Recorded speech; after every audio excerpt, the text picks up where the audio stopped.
All right, mic check, I'm good. So I'm Max Ceron, CWB Association Welding Podcast. Today we have a really cool guest, Welding Podcast. The show is about to begin.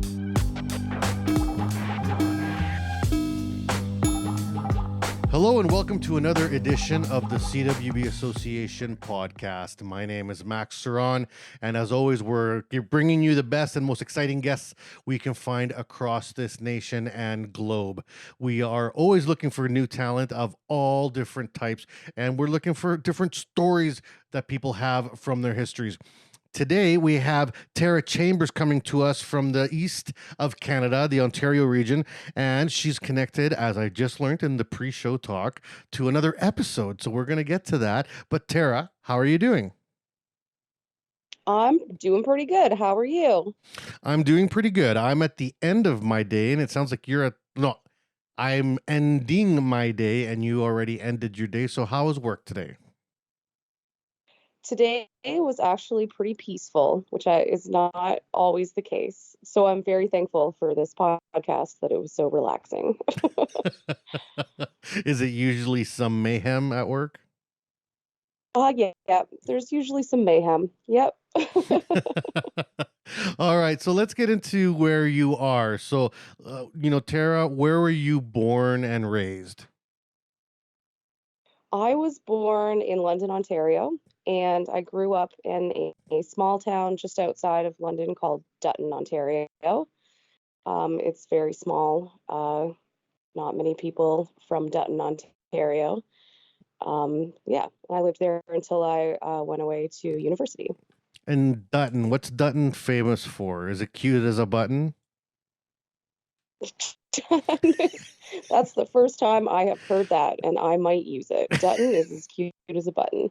Dutton is, it had a town crier. Maybe that's what it was famous for. I'm not sure what it's famous for these days, but they don't have a town is it crier like a anymore. small town in terms of just being a rural town, or is it like a farming community? It's kind of both, Mm-hmm. I would say. I wasn't a farmer. I lived in the town, but I did know a lot of people who lived on farms. Okay, so what was life growing up in Dutton? Sometimes my wife's from a small town. I'm not, so I learn all the time about small town life through other people. But there's probably not a lot of influence in terms of universities and trades programs. I find that a lot of information for kids came from their parents, as they grow up in terms of what the options are for their careers. Is that accurate for you, or how did you, as you went through high school, kind of start thinking about what you wanted to do in life? I didn't really want to do anything, Max. I didn't want to do anything. I just didn't want to live in Dutton, Ontario for the rest of my life. Mm-hmm. So I kind of got an inkling that I was perhaps interested in forensics, and I probably got that from watching television. Mm-hmm. And so when I was in high school, every guidance counselor was pushing for university at that time, and I've heard that they still are doing that. They still do that, yeah. Yeah, I'm not sure what that's all about, but yeah, there was never anything else suggested to me. So I just went to Carleton University out of high school for criminology, and I never really thought when I graduated if I would be a criminologist or what I would possibly be with an undergrad. But I do know that I went to university and I had a lot of fun.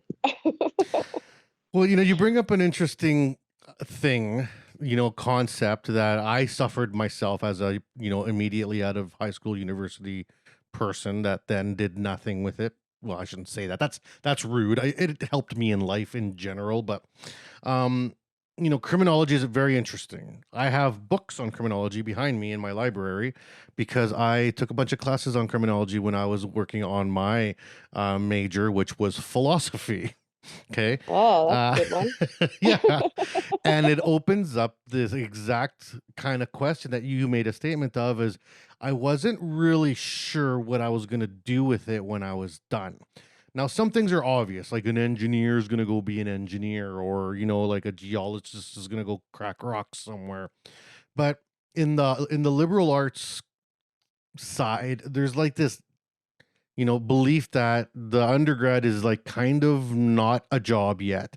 You're going to have to get a master's or a PhD in order to get one of those, really cool jobs like for yourself, see on TV where you can work with the police and help hunt down criminals or whatever it is.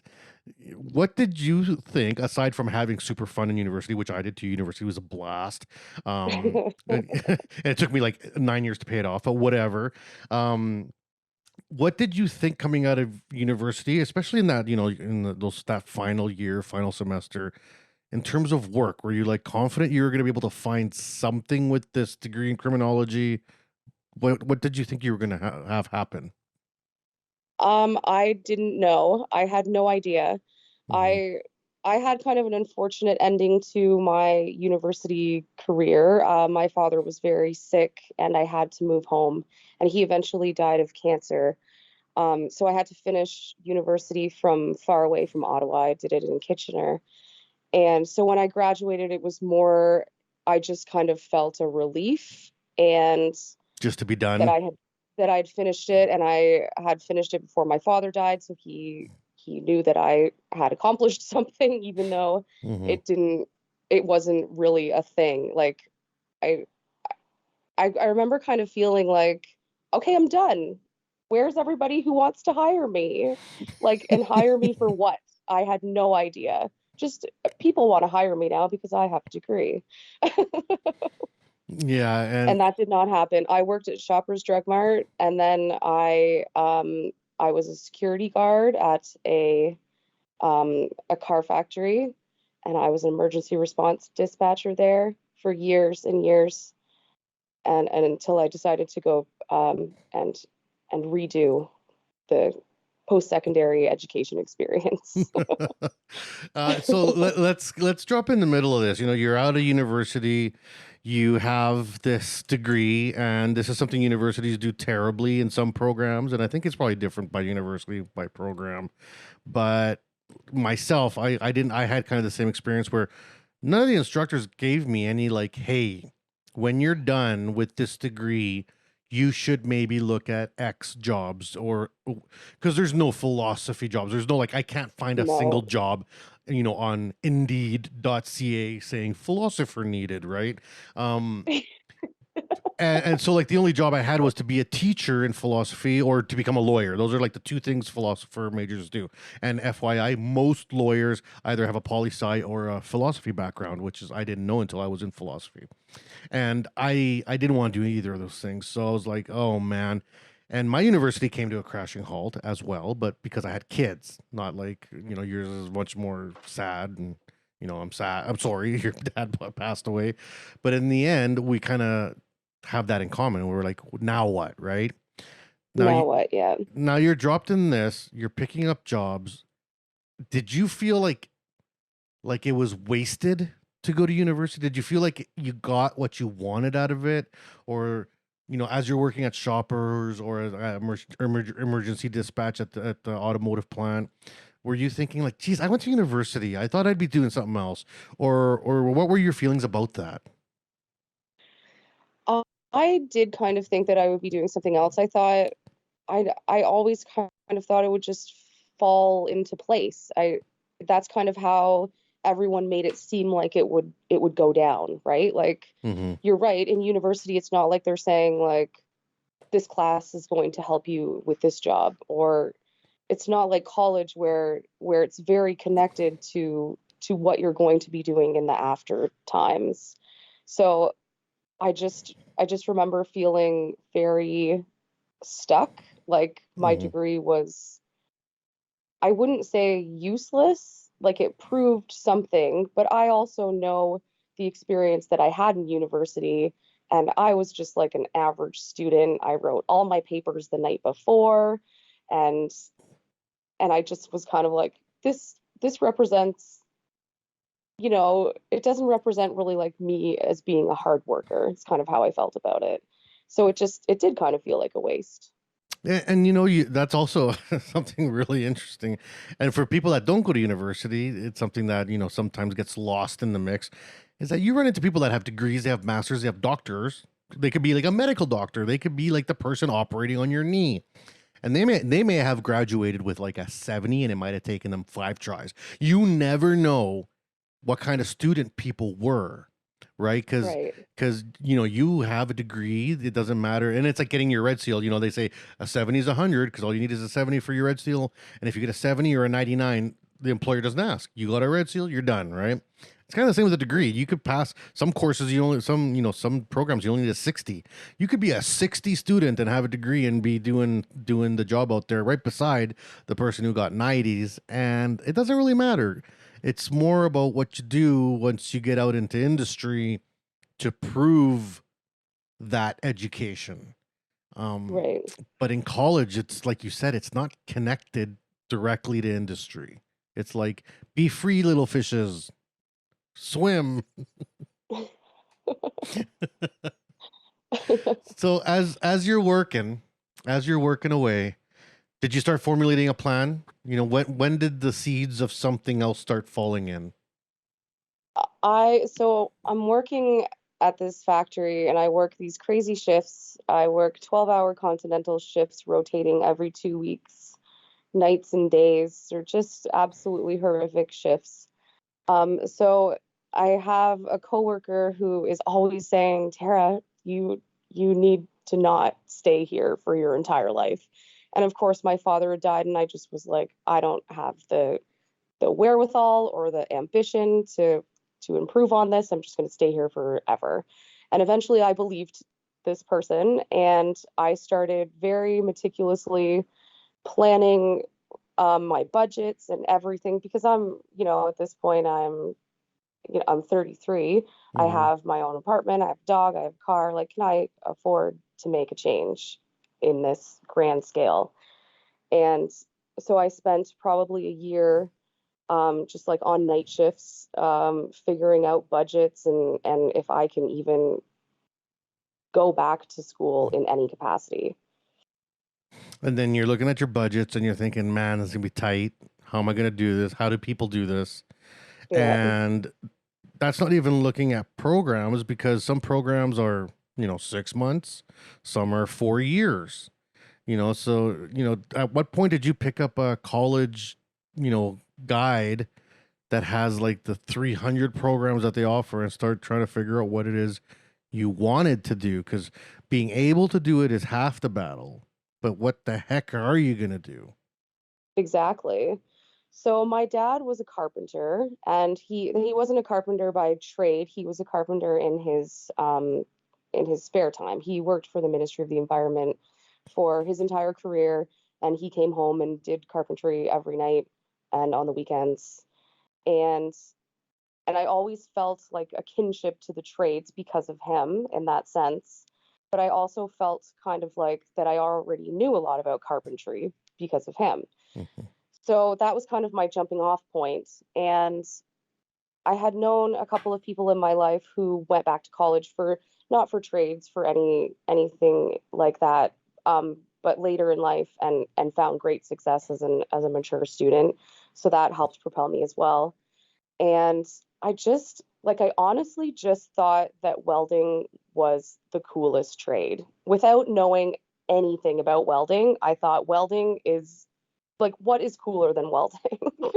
Well, I don't think And anything. that's Absolutely.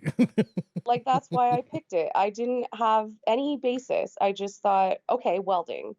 And then I looked at Conestoga because I lived in Kitchener, and I found out that they have this wonderful, huge welding program. And I went to an open house. Like, it seemed like everything kind of just fell into place for me. Like, I picked welding, and then there was an open house for welding, and I went and I met some instructors, and I met Laura Poget, who told me that there's a women's welding course on a Saturday coming up, and if I'm going to sign up for this program, I should probably know about welding and give it a try. And then I went to that course, and it was enlightening, and I kind of just fell into it from there. And I signed up, and yeah, And yeah. history. Now, right before you did this open house, you said that, welding, what's cooler than welding? And I agree with you. It's cool. I got introduced to welding from my dad. So it was in the family, and I was like, this is cool. But I saw how hard he worked and how he came home tired and dirty every day. And I was like, I'm too lazy to to work that hard. I don't want to do that. So that's why I tried to stay away from it. But, for you, where did you see it? What did you see that you were like, that's cool? Like, where did you Google it, or did just in your life you just kind of experienced welding in general society? How did you know it was cool? I can't remember. I'm not sure. Hmm. It was just, I kind of like, I'm like this in my life. If I pick up on something, I will explore it until I figure everything out about it. And I got onto that path, and and now I'm here. I can't explain it. I just picked welding. I really, really Hmm. did. All right, so let's go to that weekend class. You go to the open house. Conestoga College, love it. It's one of the strongest colleges in Canada for everything to do with welding and weld engineering. We're actually running a program here in Regina, Saskatchewan through Sask Poly in partnership with Conestoga. That's the reach of Conestoga, and Awesome. it is awesome. Yeah, and you know they have so much to offer that it can almost be like too much. They have a variety of programs which even change. 5 years ago the programs are different than today. Um, when you signed up for that weekend class, tell me about it. What was it? How many people were there? What did you do? So it's called the Women's Only Welding Workshop, and it's run by women welders, instructors at Conestoga, and women can go, and they learn kind of like the basic theory behind welding, and then they go into the shop, and they're led by, I've volunteered several times for this course since graduating, um, and they're led by typically women students who are in the program, and they make like crafts, or Hmm. out of steel, and it's just like a comforting, safe environment for women to learn welding from other women. And just introductory stuff, how to turn on Yeah. machines. Is there any basic theory at all, or is it just like, hey, let's Yeah, just so have some fun? no, it starts out in a classroom setting, and it's about like 45 minutes, I'd say, about just like basic theory about MIG welding, because that's the type of welding that is explored mostly. You are allowed to pursue other types of welding in that environment, but mostly MIG welding. Um, but when I went, I found that, and I've still friends with one of the instructors that was there in my first program, and I just was very interested in what makes a good weld. And I was just like, is this a good weld? Is this a good weld? And she's like, well, it depends on what you're looking for, but yeah, like I was like, I don't want to make stuff. I just want to know how to make a good weld. So I kind of felt like I was onto something there. And how many weekends was it? Was it just one Saturday or was it a few? It's just one. Yeah, it's just like 4 hours on a Saturday. Wow. Yeah, And you were hooked. I was hooked big time. And then Yep. when you came home from that, like anything, once you get hooked, you start being like, oh, I'm gonna need stuff. I'm gonna need gear, and then of course the program that you're gonna select. You're looking at the Conestoga calendar. Did you have a course starting soon? What did you sign up for? What did you decide to take? I believe that course was probably in the winter, and then I started at Conestoga in the next fall. And I signed up for welding techniques because nobody knows what is involved with welding Hmm. at all until you're in it, right? So I'm thinking that I'm going to be a welder at this point. So I signed up for the 1 year welding techniques program at Conestoga, and I started in September.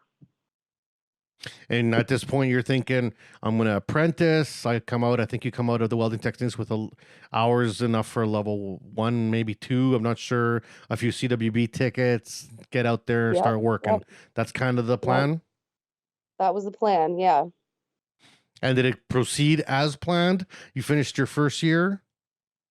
I finished my first year, and I did very well, because I was a mature student and this was my second kick at the can. I was incredibly determined that I was there to do my best, and I did do my best. I did very well, and I was convinced by one of my instructors that I should probably pursue the 3 year Welding Engineering Technology inspection program at that point, and I jumped for that. I figured I was in it. I'm not young. I'm same as you. I don't want to be, crawling around in the dirt and standing in all sorts of crazy weird positions welding, and I kind of knew that being a welder wasn't what I was there for. And what, let's back up a little bit. You're in for your course. I want to explore that year with you a little bit. When you signed up and you took this course, you're 33, at this point, I think is what you said, somewhere in your early Mhm. 30s. And you sign up for this 1 year course. And I know what I was a teacher for many years. 80% of the class is going to be 18-year-olds and 19-year-olds. Maybe a couple young 20-year-olds who did a couple years of service industry and were like, no, I need to do something. And you're kind of like the mature student, right? And how was that experience for you, especially also being a female? Was there good representation of women in that course, or and then was your age at all either advantage or a disadvantage?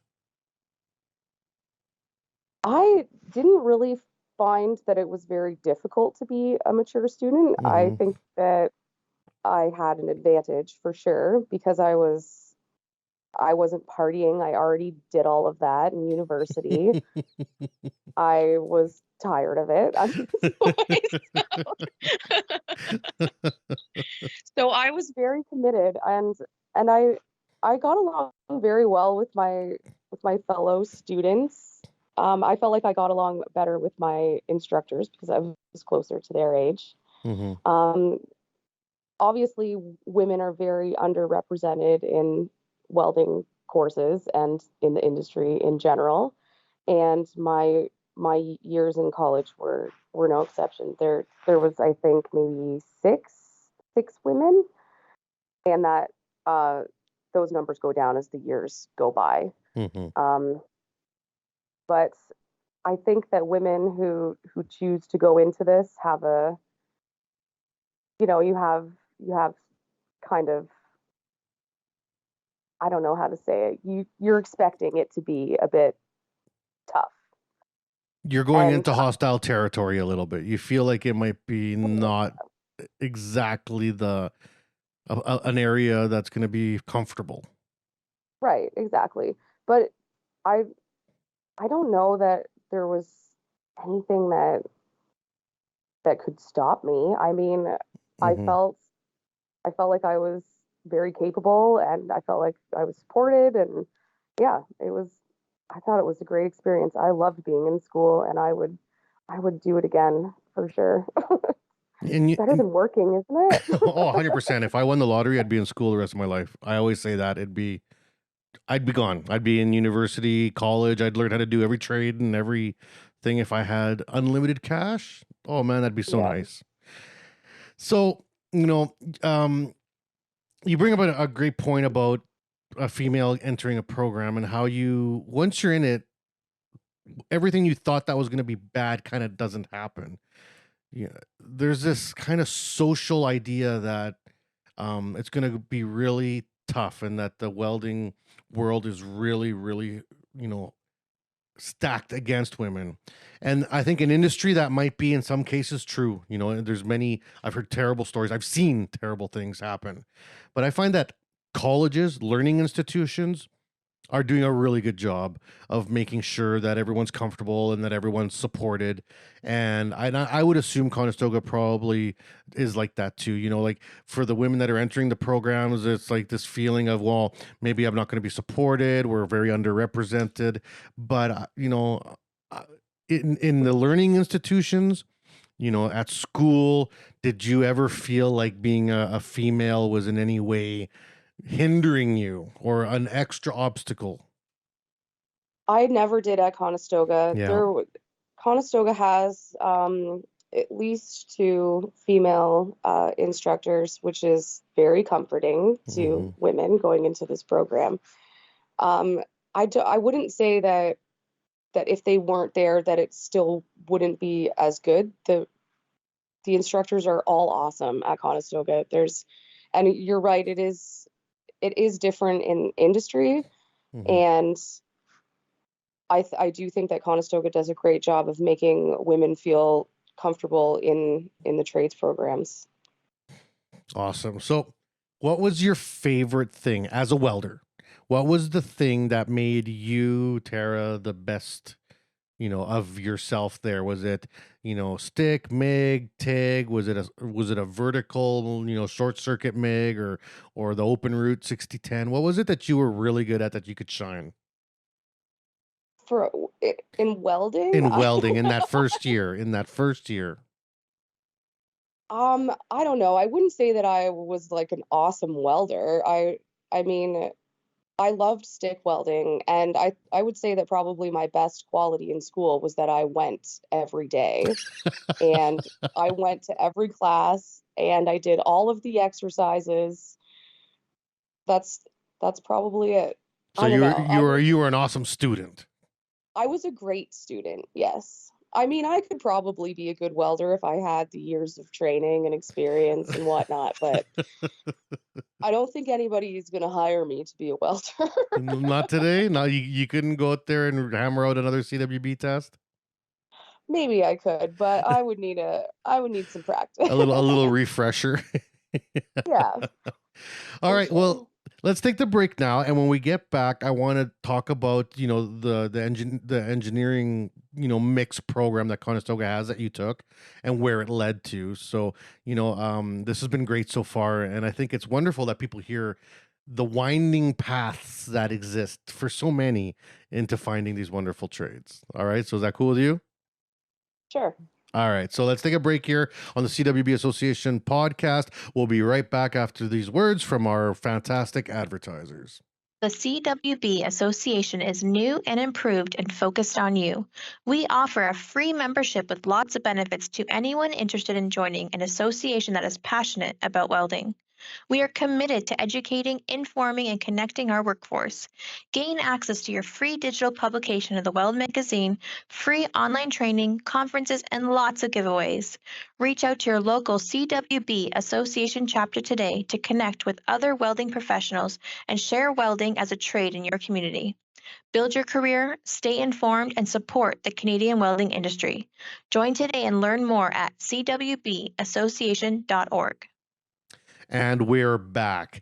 My name is Max Ceron, and this is the CWB Association podcast. Today we have Tara Chambers, and she's been talking to us about her career coming out from Dutton, cute as a button town in Ontario, to you become a criminologist, to become a security guard, to get back, take a 1-year welding course, and that's where we ended at the first segment. Now we're getting into the current pathway of Miss Chambers' life, and you know, you said you took another program from Conestoga after you finished your welding because you didn't want to necessarily be on the floor welding as much as you loved it. You know, what was the program you took, and what did it entail? So you can bridge into a 3-year Welding Engineering Technology Program at Conestoga after you take the first year. Welding techniques, and so you can bridge into the inspection or robotics stream, and I chose the inspection stream because I just knew that I was not going to be getting along with any robots. It's you are right to praise and fear the robot. There are robot people and there are not robot people. So it was more of avoiding the robots, not so much that you loved Yeah, inspection. exactly. Yeah, exactly. So you decided to take the path of inspection, and what is that? You know, how many years? What do you come out with? What's that course look like? So it's a 3-year program. You come out with, I think it's an advanced diploma, I'm pretty sure. Hmm. I should know this. It's on your wall somewhere. It's in my office. Yeah, yeah. Yeah, an advanced diploma in welding engineering technology. And do you Sorry, challenge your inspection certification from CWB while you're there? did I what? Sorry. Do you get your level 1 CWB inspectors as well, or 2, or? Oh, yes, you do. Mhm. Through Conestoga, you have the opportunity to get your CWB level 1 inspector certificate. So I did that. I was successful in that. And then through my work, I was able to get my CWB level 2 visual inspection certificate as well. So 3 years is a long time to learn inspection. You know, someone listening to this that took the level 1 course and it's a 2-week course, and you know, you can go to NISCU or you can go to, you know, to Milton and take the 2-week course, and now you can even take it online. How do you explain to them, well, this is 3 years and I came out with my level 1. You took 2 weeks and came out with your level 1. What else did you learn? What was those 3 years filled with? What kind of stuff did you guys really get drilled into you in terms of your education as an inspector? So the best way that I like to describe it is that in your first year, you learn how to weld. And then in your second and third year, it's all about the science of welding. Mm-hmm. And on top of that, in the inspection stream is all of the inspection methods as well. So because of all of this that I learned in my 3-year program, I was able to go to my current employer and seek certification in those NDE methods as well that I learned in the 3 years that I was in school. So you come out way more prepared, way more knowledgeable. It's so well rounded.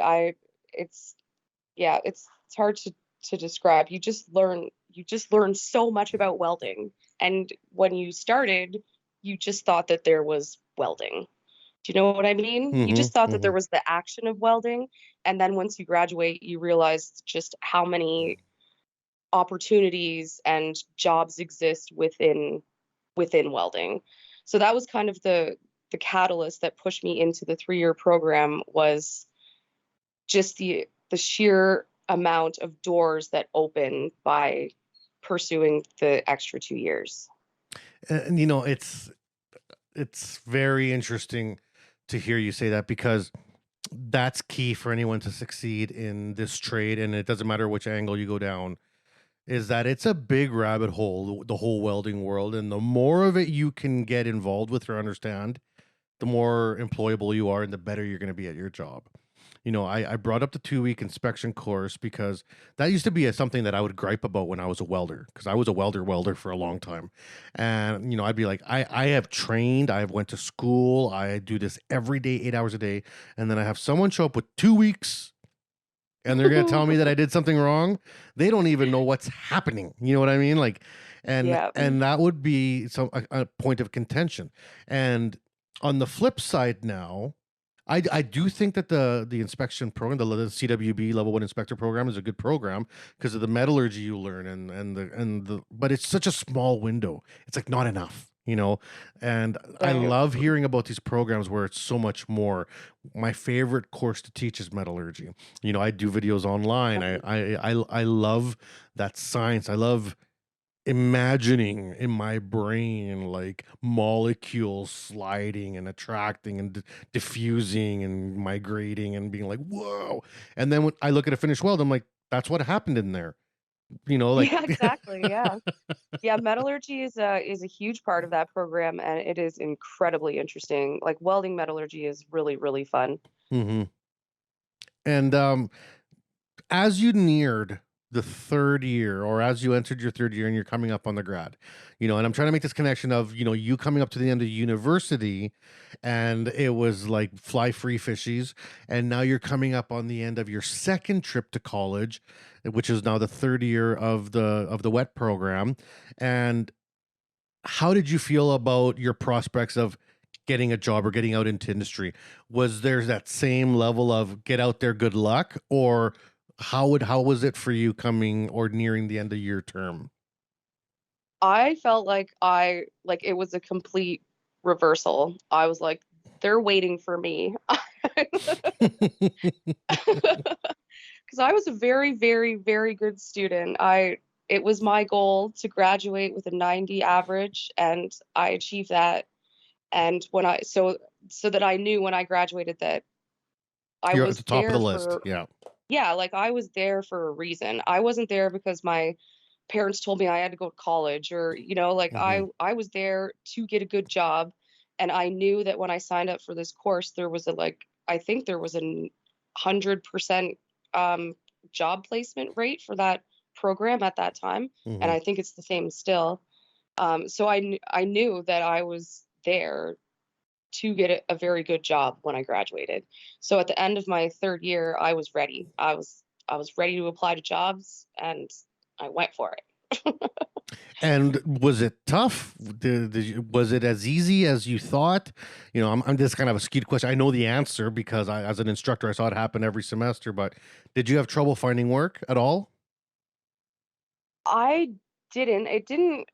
I didn't apply to very many places. I had a very specific idea of what I was looking for, hmm and I took a job from the second place that I interviewed at. So I was very lucky. And the place that you interviewed at, what made them special, or what was it that you were looking for specifically in terms of work? Were you like, this is what I want to do, and you looked at companies, and what was that? What was that magic spice? So I knew from so when I was in college, I was really heavily involved with the CWA. It's called something different now. The I'm Canadian sorry, Welding Bureau CWB A. That's right. CWB Association. Yeah. Yes. So I had really good exposure to like we did a lot of tours. We were a very active chapter at the college. hmm So so I had a bit more exposure than I think most people would to the types of jobs that were available. And I did that very purposefully. I thought, like, how else am I going to know what I want to do afterwards if I don't go and see what's available? hmm So I kind of figured out that I knew I didn't want to be a welder.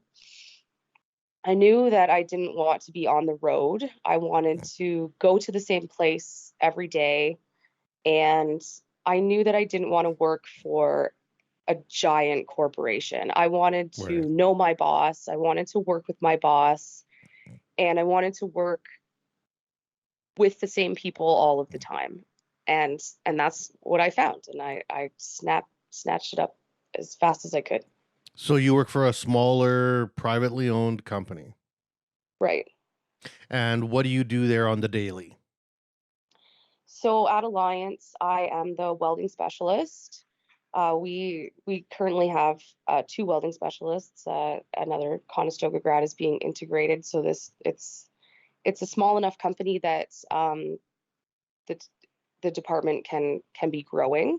hmm Um, so so when I first started there, I started as an inspector. So I was doing visual inspection on the shop floor of pressure vessels day in, day out, dimensioning, doing NDE and all that sort of stuff. And then I was given the opportunity to move into the welding specialist role. So in my job now, I do a lot of weld procedure development for pressure vessels with different alloys. I I do a lot of code review for because we're an ASME pressure vessel shop. hmm Um, it's a lot of it's a really broad job. It's hard to describe. But yeah, mostly weld procedure development is my wheelhouse now. And that's basically you're trying to find the right information on how to do the job to match the right requirements for the right code. Right. It's Right. all about the code. Right. And then you got to get that information down to the welders with a game plan of how it happens. Right. So in all that, of course, is taking care of weld consumables, welder qualification, weld quality, welding consumable equipment storage. Like it's everything I learned in my Conestoga, experience is all rolled into this job, and I'm still shocked every day that I went to school for something, and now I use everything in my job. It's exactly what you do. Exactly. It's like I paid money for something and now I'm using it. Which in today's society, you don't get that feeling a whole lot. It's true. Yeah. It was definitely the right choice for me. Good. Now, did you feel like you were behind? Did you have any feelings of, I wish I would have done that when I was 19, or you're getting the job at Alliance and you're probably coming up on your mid to late 30s and you're thinking like, I have no experience and I'm trying to get my first job. Did you feel like, geez, I'm behind, or were you confident in what you learned to be like, I can handle this, I'm good? Well, I mean, of course you have some doubts as a grad. But at Conestoga, they really just push you out there, and they're waiting for you. They need you. And that's true, right? Because the welding industry is it's starving for people. Yeah, it's like a 93% retention rate for welding grads, all programs like welding, fab, pipe fitting, engineering, weld techs, inspectors. Yeah. It's a crazy high number. Basically, the 7% that doesn't work don't want it. Yeah, exactly. Yeah, so I mean, I was worried being a grad not knowing anything, but when I got to Alliance and I met the people that I would be working with, and especially my boss he's really heavily mentored me for the last couple of years. And I don't want to say that everybody is going to have that sort of experience. I feel very lucky to be mentored by somebody who has been in the industry for so many years and has all of this knowledge. So that is very helpful for me. But Absolutely, yeah. but you do have this feeling when you leave school that they are waiting for you, and they will do anything to hire you and keep you on because you have this background. Good talent is hard to find, and everyone knows that, right? Right. Now, in terms of the CWBA back then, the CWA, which I've been welding since I was a kid, so I have been a part of 3 name changes now. How was that for you? Was it useful in your college to have this association there? Did it add to the experience, or was it something that was distracting or too time consuming? What was your experience with the association in college? So in my first year, I kind of felt a bit overwhelmed, and I didn't know where I was going yet. So I wasn't a part of the CWA in my first year. But once I got into my second year, I was all for it, and I was the public relations person for the 2 year, the second and third year I was in school, and I don't know if I would have had the same amazing experience at Conestoga if I wasn't a part of that group. It's like once you leave school, you realize that there is nobody to talk to about welding. So when you're in school and you have this club about welding, you don't realize it at the time, but you've got someone to talk to about welding nerd stuff, and it's really comforting. Plus, you also don't know anything about welding. You think you know things, but you don't know anything. So the things that you're exposed to through that club are I highly recommend being involved in the CWB Association when you're in college for sure. Yeah, and you know, lots of colleges have those connections with a chapter, and those are the strongest chapters, the ones that have the colleges, and it's because of that whole networking and sharing. And like you said, you don't realize how much you need that interaction until it's gone, because Right. It's true. welding is a very niche trade, you know, even though I think right now there's 82,000 welders registered in Canada. I think that's just, I literally just saw a report this morning. And that's, if you think of all of Canada, you know, all 38 million or 36 million Canadians, there's 82,000 welders. So, and this is something that my friends and my wife can't handle, is if I'm out in public and I run into someone that has anything to do with welding, I'm going to talk to them for a long It time. doesn't happen very often though, does it? No, it doesn't. Like literally last summer I was camping and some guy drove by with like a welding, like he had a Lincoln Ranger on the back of his truck, and I was like, and he parled up right next to me. I was like, "Oh, you got a welding truck?" And he's like, "Yeah, I'm a welder from Alberta." And I was like, "Well, let me get us some beers. We got lots of talking to do." It's like instant kinship, right? It's true, yeah. Now, do you I ever think it get might it? be different if you're a woman, but Mhm. it might be. Well, I'll let you know. Well, you know, it's probably just so much less, right? And hopefully the men out there that have a female come up to them and be like, "Hey, I'm a welder too," aren't a jerk about it, because it's Right. literally the same job, right? Yeah, it's true. Now, in terms of um where was I going with that? Oh yeah, in terms of you getting out there and getting this job, you know, there was one thing that I always heard growing up that made me not want to be an inspector, is that they're like the weld narc. That's what I would always hear on site. I'd be working at the mines and be like, "Oh, the weld narcs are coming today." You know, did you ever Well, feel? here comes the popo. I've Yeah, heard here that comes one. the popo, right? How do you feel entering in those situations? I mean, you're in a shop, so that's a much safer space, but like on the road, that's got to be the most like dangerous weld job there is, being like the floating, you know, weld inspector that just comes into strangers and, you know, tears everyone's work apart. Yeah. Oh yeah, I feel like I'm gonna have a nightmare tonight about it now because I'm thinking about it.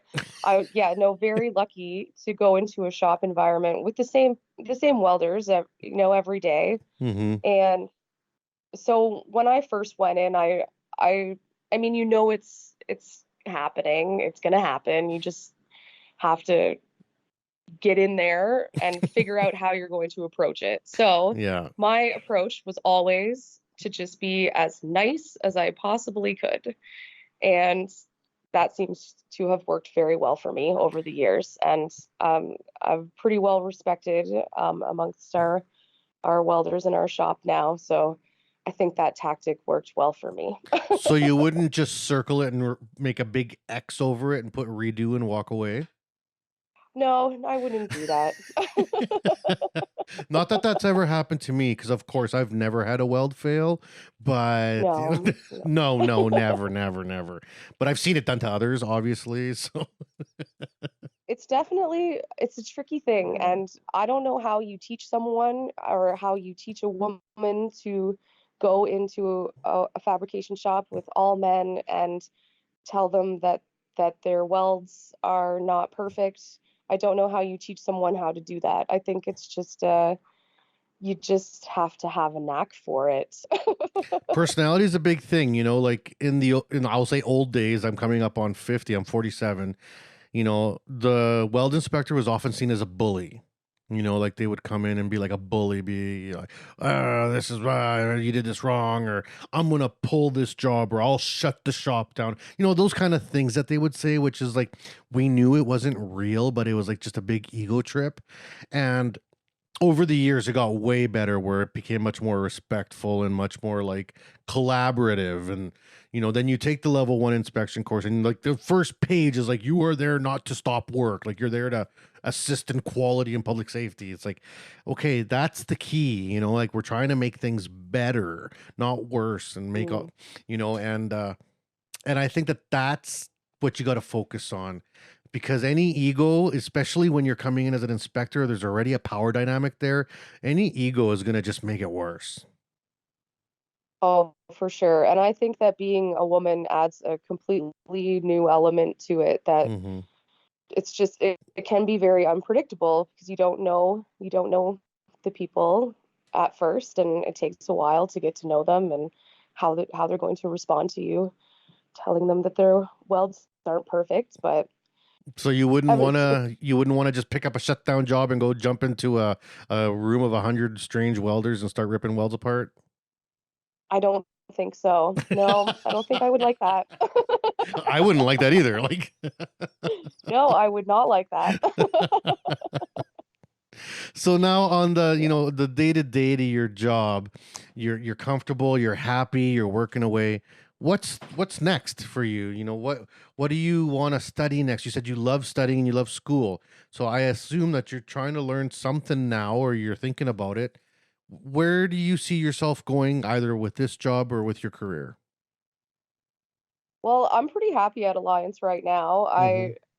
I am incredibly invested in learning as much as I can right now from my boss. Um, I don't have any plans to pursue anything else at the moment. I feel like I'm here to collect my experience, and Yeah. I don't know when that ends. And I'm excited about that. I really I can't believe that I went back to college and now I have all this. It's just I can't believe it. I can't believe it worked out, Max. Well, I'm glad it did, because it does. It's supposed to. It's supposed to. That's the whole point. Supposed to, yeah. And and even like, the work you do on the daily, do you plan on getting your level 3 just for yourself, just for personal, gain, or are you looking at, perhaps taking some metallurgy classes at a university just to see what that's like? Or are you done with school now for a bit and just concentrate on working and doing your job well? I don't want to say that I've done with school for forever. I mean, I dropped everything and went back to school to do this. I didn't save up. Hmm. I just got a whole bunch of loans and said, you got to get a good job because now when you're done, you have to pay back these loans. So that's kind of my focus now, is to be in my job and pay off my loans from school. And who knows, maybe when I'm done, I'll want to be a a pastry chef. I don't know. I would be the worst pastry chef. I'd be so fat. I'm already fat. I'd be done. I'd be diabetic in 2 weeks. Yeah, pastry chef's probably not a great choice. I don't know. Maybe I'll work at a kennel. I don't know.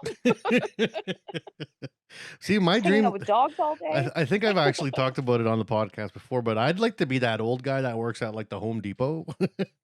And Oh yeah. right, because then you get to see contractors all day and be like, "Oh, what are you doing? What are you building? What tool do you need?" Like, Yeah, that's a perfect job for you. yeah, just like blabbing to strangers all day. I'd probably get fired right away. All right. Well, this has been a great interview. We're coming up to the end here, and we kind of had the story of your life. Now, w- do you run into other Conestoga grads? Are you still involved with the association? Are you still doing stuff for the community? Like, I know you work with other people I've interviewed. I know that you're probably just by the area going to run into other people that have had the same courses, or you said you're actually bringing in someone right now from Conestoga. What are the connections with you right now in terms of outside of your work? So I'm not involved with the CWB Association. I tried, but my workload is too heavy, and I'm Hmm. kind of out of an area. To Sarnia, surprisingly, um, doesn't have a chapter, which is strange. Um, but now that COVID is ending, I'm hoping to be able to get back into volunteering at Conestoga, particularly in the women's welding workshop that Hmm. got me started on this path. Um, that's definitely one of my favorite volunteer experiences. Yeah, but outside of that, I'm still connected to quite a few grads from Conestoga that are in various jobs, across Canada. Awesome. And yeah, everybody is still finding lots of success. Well, if we if there's a lot of industry in Sarnia, maybe I know someone in the area that could start up a chapter. Do I know her? I think you do. I think it rhymes with Barra.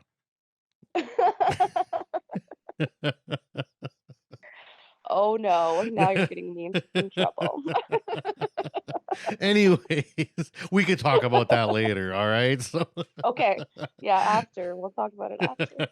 offline. That's how people say it I'm now. really busy, Max. Come on.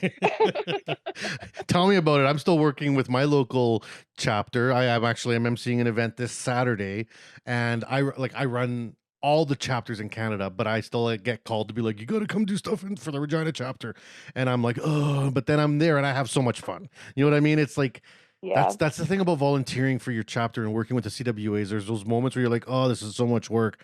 But then you get there and you see it happen and you see all these smiling people and all these happy students and the industry. And then you get all invigorated and energetic and you feel so good, damn good about the whole thing, Yeah, I definitely miss the student chapter vibe. Like, Mhm. there's nothing like the student chapter. It's completely different. But yeah, maybe one day I'll be a welding student again. Well, if you decide to go for your Red Seal, let me know. I know a thing or two about that. So. Okay. All right, Tara. Well, thank you very much. I'm going to ask you one final question before we head out here. And this is in terms of some advice. Let's get some advice from you. If you are, in your mid 30s and you're looking for a career change and you're a female and you're looking at all the industry options or all the university options, what would be your 30-second elevator speech to someone to say, hey, maybe look at the Welding Engineering Technicians program or tech program out of Conestoga? What would be your sell? It's never too late. It's never too late to change your entire life. Just go for it. It's not too late. Awesome. I know that's not long enough for you, but that's all I need. Well, and it's true. It's true. It's never too late. My mom went back to university at 40, and that was always an inspiration to me because I was like, yeah, you know what? Anyone can do whatever they want. There's no rules. True. There's no rules. Do it. Do it. Don't think about it too long. Just do it. Awesome. Well, thank you very much, Tara. It's been fantastic having you on the show. We've had a lot of fun. I hope you really enjoyed the experience. Any shout outs for anybody? No. Oh, I wasn't ready for this. No. Oh, shout out to my girl Saxon McLeod. Yeah. She shout out to me, so I'll shout out to her. Yeah, and she's famous. She's more famous than all of us. Is she? Awesome. Well, I loved having you on the show, and Saxon too. So that'll be my shout out to her too. Even though she wins all the prizes from every chapter across Canada somehow. I don't know. She's so good at that. She really is. It's true. Yeah. She brags about it all the time. And I hope to have you back on here. And I'll be out in Ontario, and I hope I see you and meet you. Come out to any of the chapter events that we host out in your area. And hopefully one day we can shake hands and meet in person. Yeah, sure thing. Thanks for Awesome. having me. I appreciate it. Awesome, no problem. And for all the people that have been following, thank you so much for following the show. Lots of cool stuff coming up in the next few weeks, months. We, of course, this will be released, I think, in March, so where this will be part of all the ongoing themes that we have throughout the year. We have Black History Month in February, we have Women Empowerment in March, we have Pride in June. So, keep up. Keep listening, keep supporting, and if you have any recommendations or people that you want to, give us a little lead on in terms of a guest for the show, please reach out anytime. info@cwbassociation.org. You can send us a message, and if you want to be on the show, again, hit us up on Instagram, Facebook, wherever, or send us an email. Thank you very much for tuning in, and I'll catch you at the next one. We hope you enjoyed the show.